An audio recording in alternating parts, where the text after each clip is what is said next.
Son poussoir vous permet de travailler en toute sécurité. Obtenir de belles présentations rapidement n'aura jamais été si facile. La Easy mandoline de Starfleet s'utilise avec sa base, son contenant antidérapant ou directement au-dessus d'un bol. Une fois terminée, ces lames se rangent facilement sur le côté du boîtier. Génial! Enfin, une mandoline simple d'utilisation, robuste et polyvalente. La Easy mandoline de Starfleet. Son nom veut tout dire. Ce samedi en primeur, c'est lorsqu'on s'y attend le moins, quand tout va beaucoup trop bien et qu'on ne se méfie de rien, que le pire peut arriver. Si Voldemort lève une armée, je le combattre. Soyez sur vos gardes. Harry Potter et l'Ordre du Phénix, ce samedi 18h30. Quelques nouvelles économiques. D'abord, Georges, retour en bourse réussi pour General Motors. Hier, une folle journée en bourse. Il faut dire que c'était vraiment très, très attendu. C'est la plus importante entrée en bourse de l'histoire financière américaine. 20 milliards de dollars et peut-être 23 milliards au cours des prochains jours et des prochaines semaines si on tient compte des actions privilégiées qui ont été émises.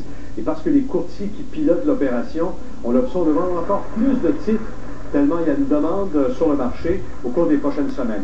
Je vais vous montrer le graphique de la journée, Pierre. À 9h30, donc quand les transactions ont commencé, les preneurs fermes avaient acheté l'action et payé les actionnaires 33 $, les actionnaires étant les gouvernements et les syndicats.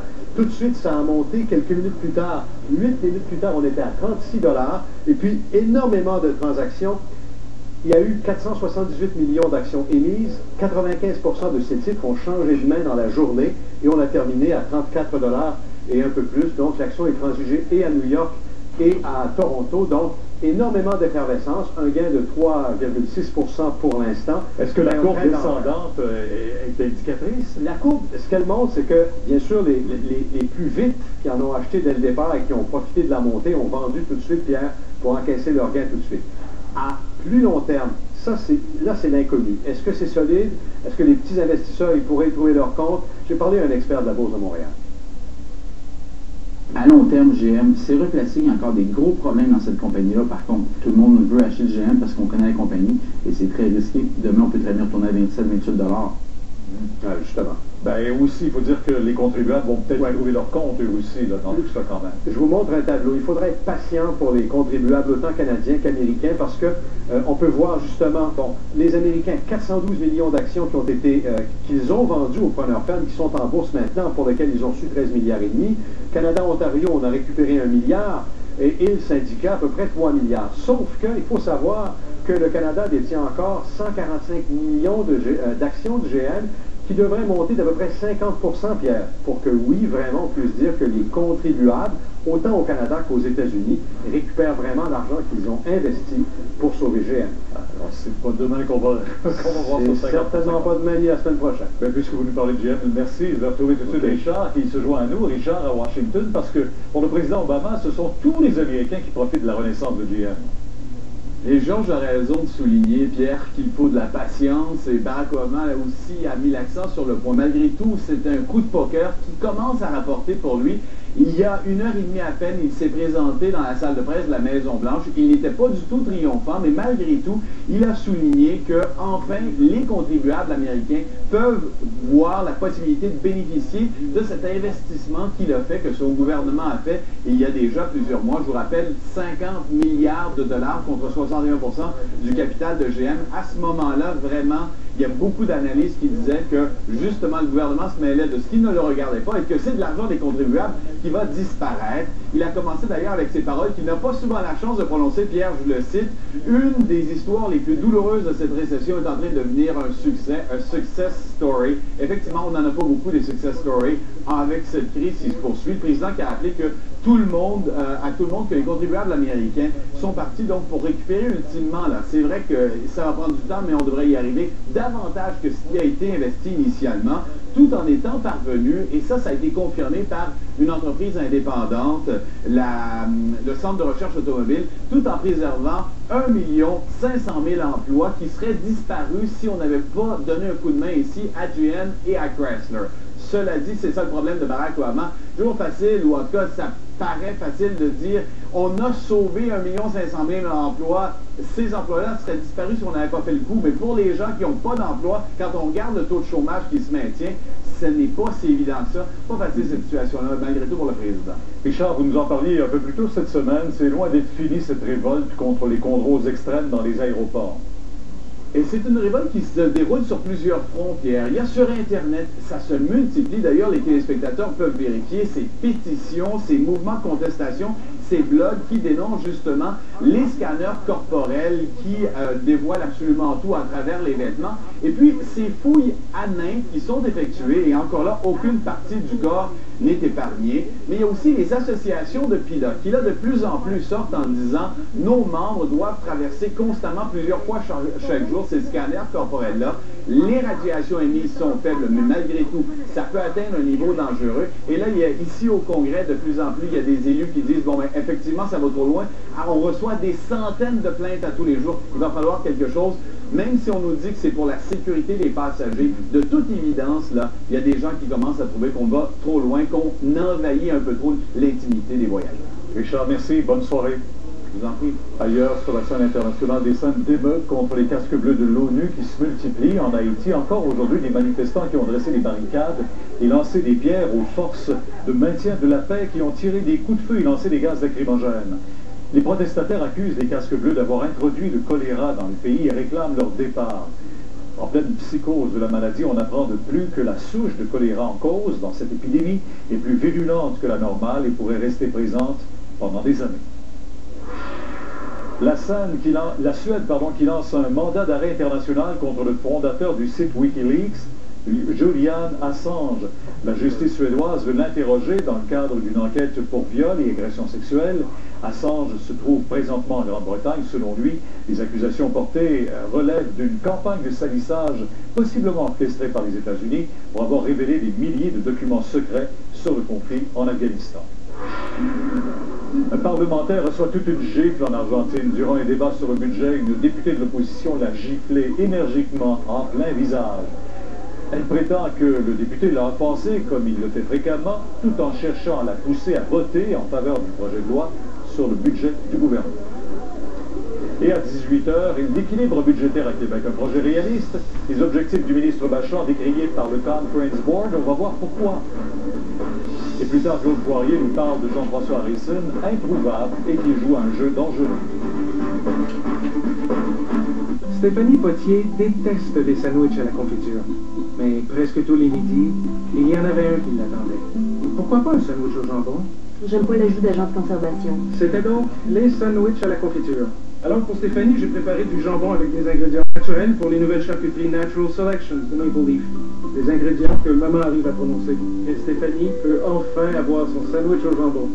Les nouvelles charcuteries Natural Selections de vos bouchers chez Maple Leaf. Votre boucher. Lorsque vous utilisez le shampoing et le revitalisant Head & Shoulders ensemble, vos cheveux sont si doux et sans pellicule visible que les gens les trouvent irrésistibles.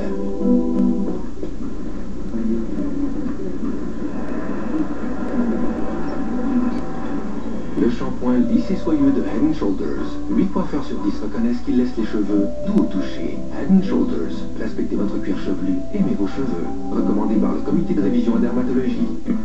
En ce moment, chez votre concessionnaire Ford, nos véhicules les plus technologiques, sécuritaires et éco-énergétiques attirent toute l'attention. Pendant l'événement Ford, ici maintenant, la marque la plus vendue au Canada vous propose des offres incroyables, comme 0% de financement à l'achat jusqu'à 60 mois, et un ensemble de sécurité d'hiver sans frais sur les modèles neufs sélectionnés, comprenant des pneus d'hiver, des jantes en acier et plus. Faites vite, ça se passe ici, maintenant, seulement chez votre concessionnaire Ford.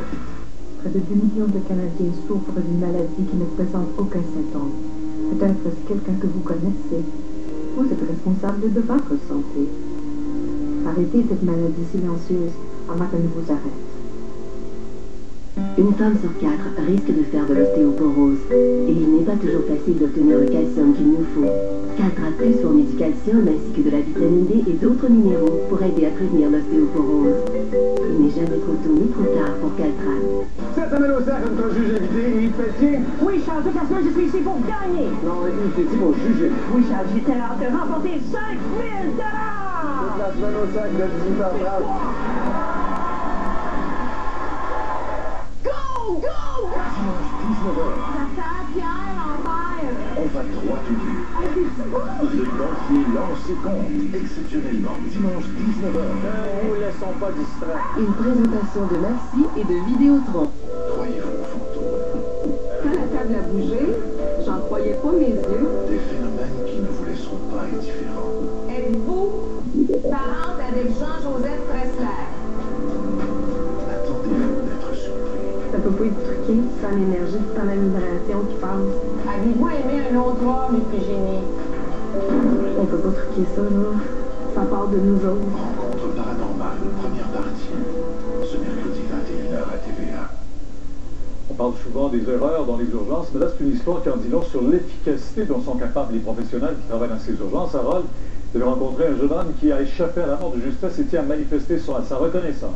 C'est une très belle histoire, je pense que ça va nous faire du bien à tous. Donc, c'est une équipe de l'urgence de l'hôpital Charlemagne qui s'est déplacée. Un médecin, vous les voyez, 2 infirmières, une inhalothérapeute pour aller sauver ce jeune homme-là, 22 ans. Il avait les jambes coincées dans un dépoussiéreur d'une usine d'asphalte à Saint-Hubert. Alors, je vous laisse entendre ce dénommé Aurélien Buquette. J'ai demandé au docteur qui m'a dit, il y a une tour aux jambes, elle me disait que ça marche pas un peu. Puis c'était comme un souper de soulagement en même temps, savoir que j'étais en vie. Émouvant. Oui, alors, il a eu les jambes sectionnées. Je vous raconte son histoire à 18h et on vous fera rencontrer l'équipe médicale de l'hôpital Charlemagne qui lui a sauvé la vie avec les ambulanciers. On a bien hâte de voir. Merci. Claude, Jean-François Racine, où est le comédien qui devait se présenter en cours ce matin? Vous savez, on a une preuve, là, quand des causes tirent en longueur pendant des mois et des mois. Le cas de Jean-François Racine, il est arrêté à la suite de plaintes. Les policiers de Montréal procèdent de son arrestation. Première fois, il comparaît, puis souvent, les tribunaux, de plus en plus, on va le voir, là, les procureurs de la Couronne vont s'objecter maintenant de plus en plus. Des cas comme Harrison, là, il a été remis en liberté moyennant certaines conditions. Souvent, les gens comparaissent par voie de sommation ou tout simplement mis en accusation, arrêtés, amenés devant le tribunal et obtiennent des remises en liberté moyennant certaines conditions. Est-ce que c'est normal que dans le cas de M. Harrison, 2 fois, il a changé d'avocat? La dernière fois, le juge lui avait bien dit, « Monsieur Harrison, je veux que vous soyez devant moi, on va procéder au mois de novembre. » Ce matin, arrivé au palais de justice à Couronne, les enquêteurs étaient sur place. On tente de trouver Jean-François Harrison, on le demande dans les haut-parleurs, pas de nouvelles, il y a encore moins d'avocats parce qu'il n'y a pas d'avocats. Donc, la juge a ordonné à ce qu'une voiture de la police de Montréal se rende à la résidence de Jean-François Harrison. Aucune réponse. Aux dernières nouvelles, un peu avant 6 heures ce soir, il y a des gens à qui j'ai parlé, des proches de Jean-François Harrison, me disent qu'ils n'ont pas eu de nouvelles de lui depuis quelques jours. En plus de ça, aujourd'hui, on apprend qu'une nouvelle accusation devait être déposée contre Jean-François Harrison. Moi, je pense qu'il joue avec le feu, parce que définitivement, il y a un mandat d'arrestation, et si les policiers le localisent, ils vont l'arrêter sur le champ, et c'est sûr que lorsqu'il va revenir devant le tribunal, on va s'opposer à sa remise en liberté. Et ça, là, ça donne espoir aux gens qui nous regardent, qui nous disent souvent, 2 poids, 2 mesures. Quand des personnes sont connues, souvent, ces gens-là bénéficient de la largesse des tribunaux, mais dans le cas d'Harrison, la Couronne ne s'était pas objectée à sa remise en liberté. Son conseil a été donné, faites savoir rapidement à la Cour où vous êtes, M. Harrison. Merci, Claude. Merci. Bonne soirée. Bonsoir. Vous avez une nouvelle pour Claude Poirier. Il attend votre appel. 598-2857. La base des révélations et des retraits temporaires se poursuit. Jacques Duchesneau abandonne l'escouade anti-collusion au transport et le maire de Saint-Jérôme en fait autant à l'UNQ. On vous explique tout ça au TVA Nouvelles dans 2 minutes. On vous attend tout de suite. Ce samedi, chez Rona, choisissez un produit, n'importe lequel, et collez-y vous-même votre rabais de 15%. 15% sur ce que vous voudrez. C'est vous qui décidez. Seulement samedi, seulement chez Rona. Au bien faire, il y a Rona.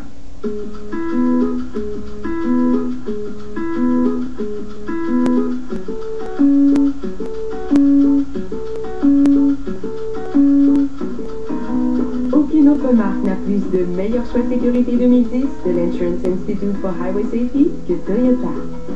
En ce moment, durant la liquidation Plus pour vous 2010 de Toyota, vous pouvez obtenir jusqu'à 3 500 $ en incitatif sur les Corolla et les Matrix 2010. Découvrez toutes nos offres à toyota.ca. Un McDouble. C'est quoi l'occasion? J'ai-tu vraiment besoin d'une occasion, mon amour? Un sandwich fait de bœuf pur à 100%, seulement 1,30 $. On se parle pas assez.